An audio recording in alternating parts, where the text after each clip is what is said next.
Hello everyone, আসসালামু আলাইকুম। আশা করি সবাই ভালো আছো। আজকের লেকচারে আমরা ডিসকাস করব derivation of polarizability as a function of frequency.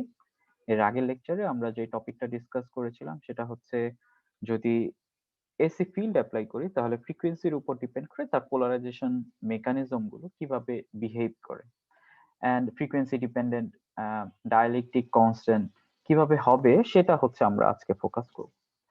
তো ডাইলেকট্রিক কনস্ট্যান্ট বের করার জন্য আমাদের যে টার্মটা লাগবে সেটা হচ্ছে পোলারাইজেবিলিটি। তাহলে পোলারাইজেবিলিটি কিভাবে ফিল্ড সুইচের সাথে সাথে রেসপন্স করতে পারে সেটার উপর ডিপেন্ড করে আমরা একটা ইকুয়েশন ডেরিভ করব।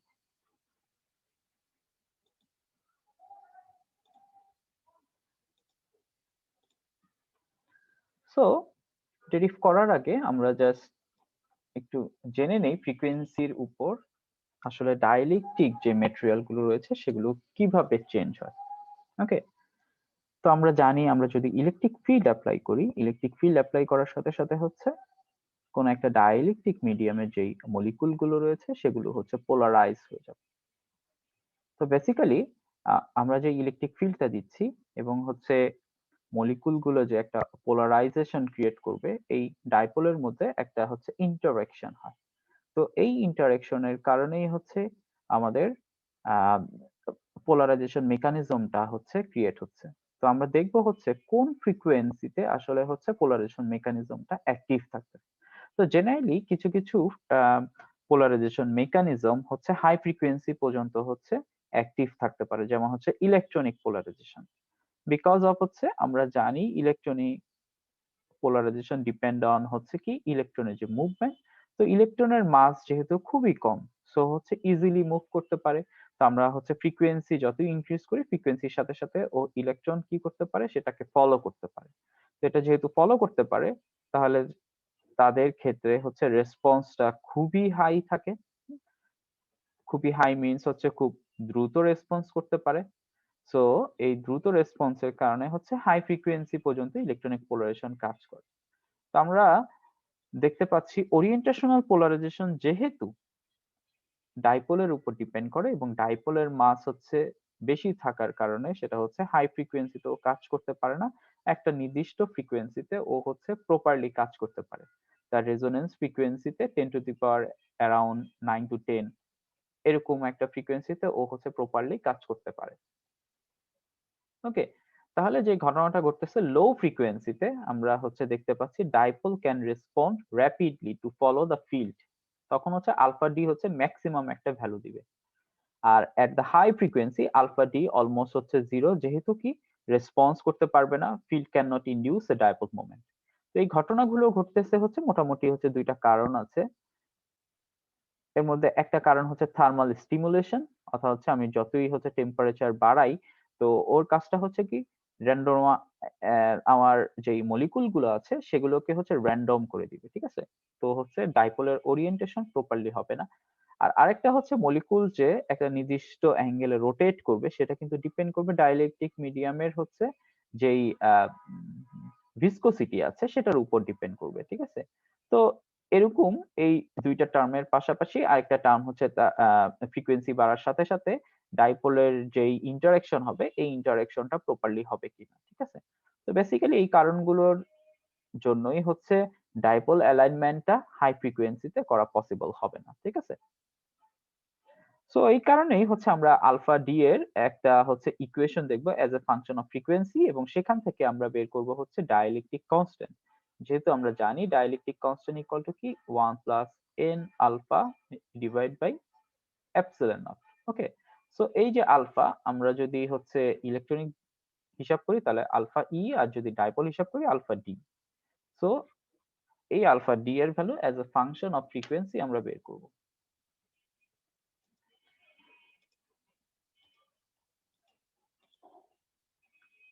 সো আমরা যদি as a function of frequency বের করতে চাই আমরা প্রথমে ধরে নিলাম হচ্ছে আমরা ইনিশিয়ালি একটা ডিসি ফিল্ড অ্যাপ্লাই করলাম। তো ডিসি ফিল্ড যদি আমরা অ্যাপ্লাই করি তাহলে হচ্ছে তার এক ধরনের পোলারাইজেশন ক্রিয়েট হবে। যেহেতু আমরা হচ্ছে জানি ডিসি ফিল্ডের ক্ষেত্রে হচ্ছে কনস্ট্যান্ট একটা ভ্যালু থাকবে, ঠিক আছে? সো একটা নির্দিষ্ট টাইম পর্যন্ত আমরা হচ্ছে ডিসি কন্ডিশন অ্যাপ্লাই করলাম এবং ডিসি কন্ডিশনের জন্য আমরা ধরলাম হচ্ছে তার ইলেকট্রিক ফিল্ড হচ্ছে ই নট।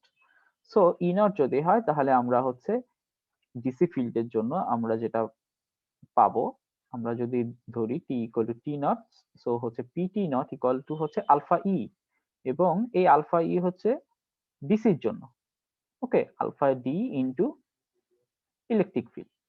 সো এই পয়েন্টে, বাট একটা নির্দিষ্ট সময় পর যদি আমি এটাকে সুইচ করে দেই, একটা নির্দিষ্ট সময় পর আমরা যদি সুইচ করে দেই ই নট থেকে যদি ইতে করে দেই, দেন সাথে সাথে কি তার ডাইপোল মোমেন্টটা চেঞ্জ হয়ে যাবে। কিন্তু ডাইপোল মোমেন্ট কিন্তু ইনস্ট্যান্টেনিয়াসলি চেঞ্জ হবে না। এখানে দেখো আমি হচ্ছে ইনস্ট্যান্টেনিয়াসলি যখন ইলেকট্রিক ফিল্ডটা চেঞ্জ করছি, ডাইপোল মোমেন্টটা ইনস্ট্যান্টেনিয়াসলি চেঞ্জ হচ্ছে না, এটা হচ্ছে স্লোলি ডিক্রিজ হচ্ছে।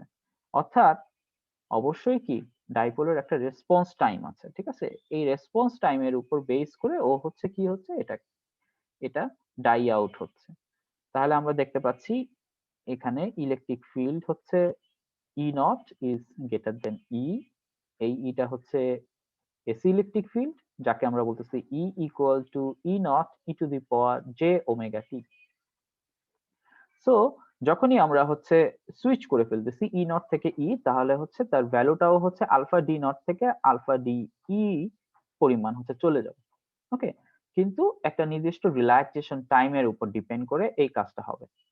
তো এই যে এটা হচ্ছে ডিক্রিজ হবে, তাহলে টাইমের সাথে সাথে তার rate of change of dipole মোমেন্টটা কি হবে সেটার উপর বেস করে আমরা এই ডেরিভেশনটা হচ্ছে করতে পারবো। তো আমরা হচ্ছে ধরে নিলাম প্রথমে ইনস্ট্যান্টেনিয়াস ডাইপোল মোমেন্ট, যেটাকে বললাম P T equal to P nought E to the power J omega T. এটা হচ্ছে কি যে কোনো টাইমে তার হচ্ছে ভ্যালুটা হচ্ছে এই ইকুয়েশনটাকে ফলো করবে। এখন টি ইকুয়াল টু টি নটে আমরা লিখতে পারি P T nought equal to alpha D zero into E, okay, equal to alpha D zero E nought E to the power J omega T, okay. অর্থাৎ টি ইকুয়াল টু যখন টি not এরকম একটা value, আমরা এটার নাম দিলাম হচ্ছে টি নট। সো এই ভ্যালুতে হচ্ছে কি, তাহলে আমরা এরকম একটা ইকুয়েশন পাচ্ছি। সো আমরা যদি এরকম একটা ইকুয়েশন পাই, তাহলে আমরা হচ্ছে এখান থেকে বের করতে পারবো কি rate of change of dipole moment.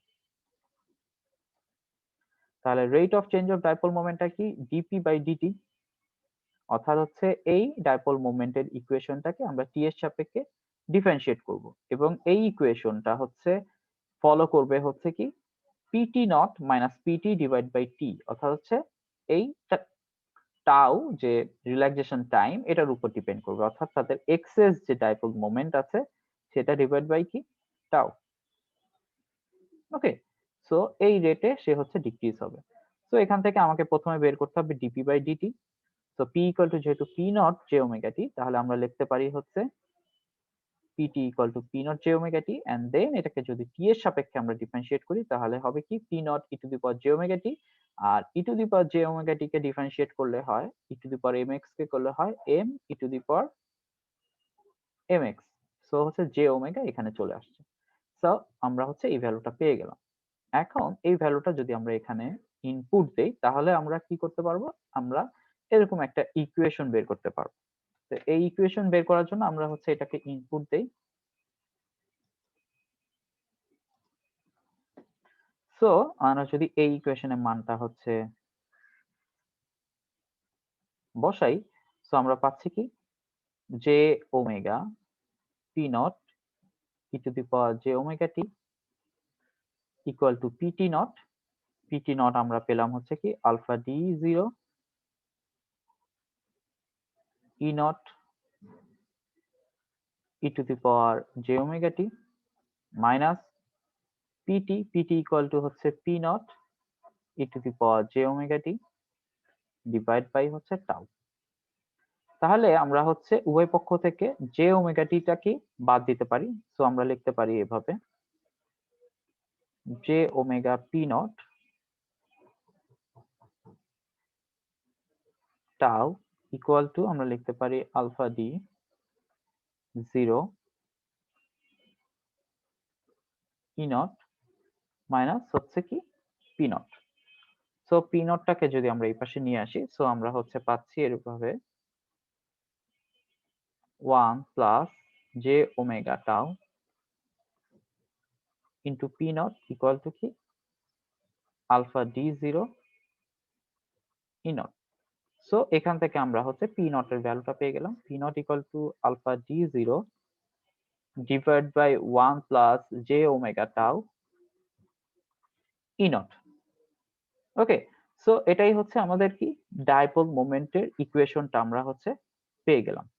Dipole মোমেন্টের equation পেয়ে গেলাম, এই যে ইনস্ট্যান্টেনিয়াস ডাইপোল মোমেন্ট এটার এই পি নট এর ভ্যালুটা আমরা হচ্ছে পেয়ে গেলাম। এখন আমরা হচ্ছে যে সূত্রটা জানি সেটা হচ্ছে কি P equal to alpha E, so হচ্ছে এই পি নট যেহেতু ফ্রিকোয়েন্সির উপর ডিপেন্ড করবে, সো আমরা লিখতে পারি P not equal to alpha D into E not. So এই ইকুয়েশনটা যদি লিখতে পারি, সো আলফা ডি কে লেখা যায় হচ্ছে কি এই alpha D zero divide by 1 plus J omega T. আমরা যদি এই দুইটা ইকুয়েশন কম্পেয়ার করি তাহলে এরকম একটা ইকুয়েশন পাবো।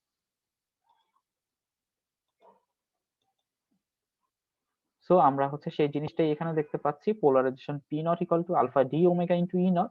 সো আমরা যদি আগের ইকুয়েশনের সাথে কম্পেয়ার করি তাহলে আমরা লিখতে পারি alpha D omega equal to alpha D naught divide by 1 plus J omega T. So এটাই হচ্ছে কি ফ্রিকোয়েন্সি ডিপেন্ডেন্ট পোলারাইজেবিলিটির ইকুয়েশন।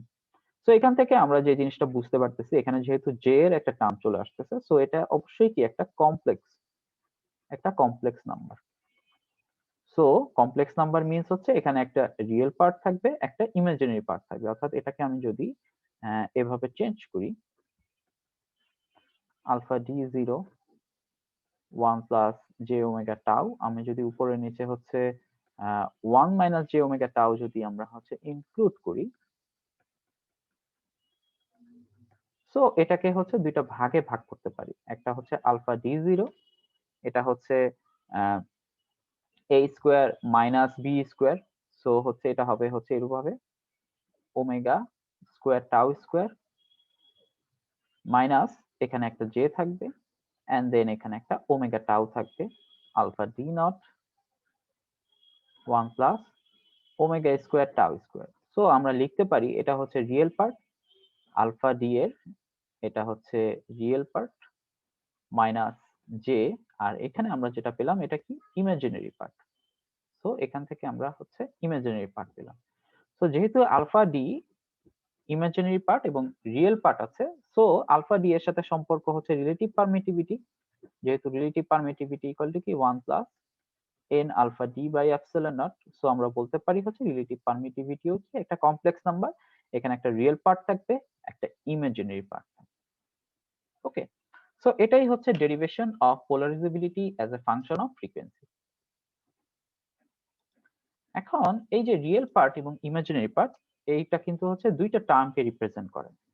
আমরা জানি সেটা হচ্ছে ডাইলেকট্রিক কনস্ট্যান্টের সিগনিফিকেন্সটা কোথায়, সিগনিফিকেন্সটা হচ্ছে ক্যাপাসিটর যে চার্জ স্টোরেজ করে সেটার রেশিওটা থেকে আমরা বের করতে পারি। ঠিক আছে, সেটার রেশিওটা থেকে আমরা এই জিনিসটা বের করতে পারি। সো তাহলে রিলেটিভ পারমিটিভিটি হচ্ছে কার উপর ডিপেন্ড করবে, এখানে রিলেটিভ পারমিটিভিটির দুইটা টার্ম, একটা হচ্ছে রিয়েল পার্ট আর একটা হচ্ছে কি ইমাজিনারি পার্ট।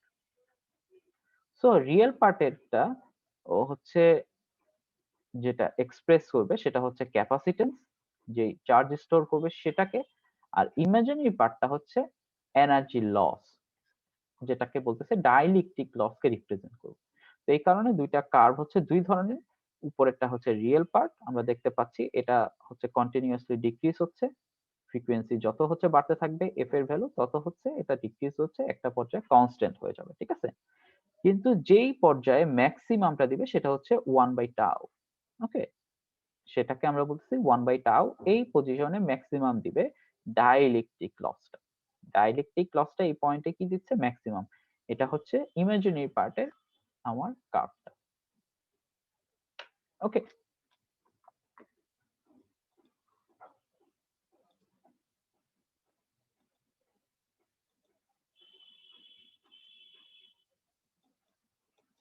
আচ্ছা, সো এখন আমরা যেটা হচ্ছে ফোকাস করতে পারি সেটা হচ্ছে রিয়েল এন্ড ইমাজিনারি পার্টটা আসলে হচ্ছে কি রিপ্রেজেন্ট করতেছে। তাহলে আমরা দেখতে পাচ্ছি যেহেতু আমাদের ইলেকট্রিক ফিল্ড এবং হচ্ছে পোলারাইজেশন এই দুইটার মাঝে একটা ফেজ শিফট থাকবে, কারণ হচ্ছে কমপ্লেক্স নাম্বার মিনস হচ্ছে দুইটা ইনপুটের মধ্যে ফেজ শিফট থাকবে। দুইটা ইনপুট হচ্ছে কি এখন আর হচ্ছে সেম থাকবে না, একটা হচ্ছে ফেজ শিফট থাকবে। এখানে দেখা যাচ্ছে সাই একটা ফেজ শিফট থাকবে। ভি এবং আই এর মধ্যে যখনই ফেজ শিফট আসতেছে, একটা আরেকটা হচ্ছে লিড অথবা ল্যাগ করতেছে, তখনই হয়তো কি আমার হচ্ছে ইন্ডাকটেন্স অথবা হচ্ছে ক্যাপাসিটেন্স হচ্ছে চলে আসবে। ঠিক আছে, তাহলে আমরা বলতে পারতেছি আলফা টি হচ্ছে কমপ্লেক্স নাম্বার, যেটা ইন্ডিকেট করতেছে পি এবং ই হচ্ছে আউট অফ ফেজ।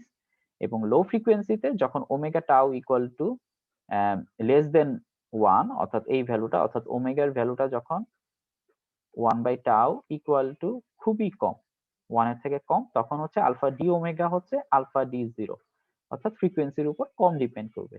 কিন্তু যখনই হাই ফ্রিকোয়েন্সি আসবে তখন হচ্ছে কি ফ্রিকোয়েন্সির সাথে সাথে ও ভ্যালুটা চেঞ্জ হবে। The rate of relaxation is much lower.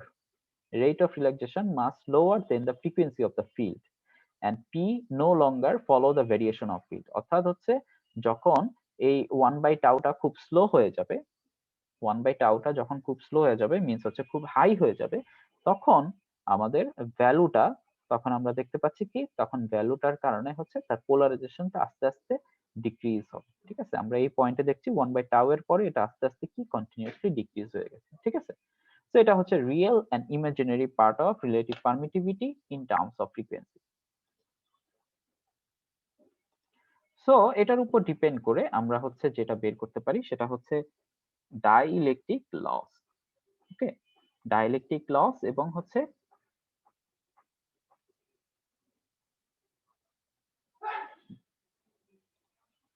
So এখানে হচ্ছে ডাইইলেকট্রিক লস এবং হচ্ছে তার রিয়েল পার্ট, এই দুইটার ইকুয়েশনটা কিভাবে চেঞ্জ হচ্ছে বিভিন্ন পোলারাইজেশন মেকানিজমে সেটা আমরা দেখতে পাচ্ছি। এগুলো হচ্ছে রেজোন্যান্স ফ্রিকোয়েন্সি রেঞ্জ, এটা হচ্ছে interfacial and space polarization, and then হচ্ছে আমরা পাচ্ছি কি orientation of polarization, ionic polarization and electronic polarization. মোটামুটি হাই ফ্রিকোয়েন্সিতে শুধুমাত্র ইলেকট্রনিক পোলারাইজেশনটাই অ্যাক্টিভলি কাজ করতে পারতেছে, যেহেতু কি আমাদের পোলারাইজেশন মেকানিজমে যে কাজটা হচ্ছে ইলেকট্রিক ফিল্ডের সাথে সাথে ডাইপোল মোমেন্ট যে ক্রিয়েট হচ্ছে, এই ডাইপোলের ইনডিউস যে ডাইপোল এটার একটা ইন্টারাকশন হচ্ছে। ফ্রিকোয়েন্সি বাড়ার সাথে সাথে সবগুলো পোলারাইজেশন কি প্রপারলি ইন্টারেক্ট করতে পারতেছে না, সো এটা হচ্ছে ডাই আউট হয়ে যাচ্ছে। ঠিক আছে, আর নিচেরটা হচ্ছে লসের হচ্ছে পিকচার। সো এই দুইটা পিকচার থেকে আমরা দেখতে পাচ্ছি dielectric loss tends to be higher in materials with higher dielectric constant, অর্থাৎ ডাইইলেকট্রিক কনস্ট্যান্ট যত বেশি, এখানে আমরা দেখতে পাচ্ছি কি ডাইইলেকট্রিক কনস্ট্যান্টটা সবচেয়ে বেশি এবং লসটাও কি সবচেয়ে বেশি, কিন্তু ডাইইলেকট্রিক কনস্ট্যান্টটা কম, লসটাও কি আস্তে আস্তে ডিক্রিজ হয়ে যাচ্ছে। ঠিক আছে, তো বেসিক্যালি আমরা হচ্ছে এই যে ডাইইলেকট্রিক মিডিয়ামের যেই বিহেভিয়ার, এখান থেকে আমরা একটা কনসেপ্ট বের করতে পারি, সেটা হচ্ছে রিফ্রেক্টিভ ইন্ডেক্স। রিফ্রেক্টিভ ইন্ডেক্সও কিন্তু কি এটা হচ্ছে ফ্রিকোয়েন্সি ডিপেন্ডেন্ট, কিন্তু যখনই এটা হাই ফ্রিকোয়েন্সি চলে আসবে 10^15 এর পর অপটিক্যাল ফ্রিকোয়েন্সিতে ও হচ্ছে এই সূত্রটাকে ফলো করে, n is equal to √ER, এই সূত্রটাকে ফলো করে। কিন্তু যখনই হচ্ছে লো ফ্রিকোয়েন্সি চলে আসবে তখন আসলে কি সেখানে হচ্ছে ইলেকট্রনিক এবং আয়নিক ওরিয়েন্টেশনাল অনেকগুলো পোলারাইজেশন অ্যাড হয়ে যাবে, তখন এই ইকুয়েশনটাকে আর ফলো করতে পারবে। ওকে, তাহলে রিফ্লেকটিভ ইন্ডেক্স হচ্ছে একটা অপটিক্যাল প্রপার্টি, যেটা রিপ্রেজেন্ট করবে হচ্ছে কিভাবে আমার হচ্ছে লাইট ওয়েভটা হচ্ছে প্রপাগেট করবে, ডাইইলেকট্রিক মিডিয়াম দিয়ে প্রপাগেট করবে, সেটার একটা হচ্ছে মেজারমেন্ট, এটাই হচ্ছে রিফ্লেকটিভ ইন্ডেক্স।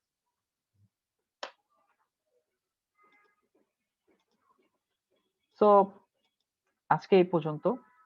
তাহলে এই টপিকে আমরা যে জিনিসগুলো হচ্ছে ফোকাস করলাম সেটা হচ্ছে dielectric polarizability as a function of frequency, and then সেখান থেকে আমরা বের করলাম হচ্ছে ডাইইলেকট্রিক কনস্ট্যান্টের ইকুয়েশনটা এবং কার্ভটা, এন্ড ফাইনালি আমরা যে জিনিসটা বের করছি সেটা হচ্ছে কিভাবে আমরা এখান থেকে ডাইইলেকট্রিক লস পেতে পারি এবং রিফ্লেকটিভ ইন্ডেক্সের ইকুয়েশনটা বের করলাম at optical frequency. Thank you very much সবাইকে। আল্লাহ হাফেজ।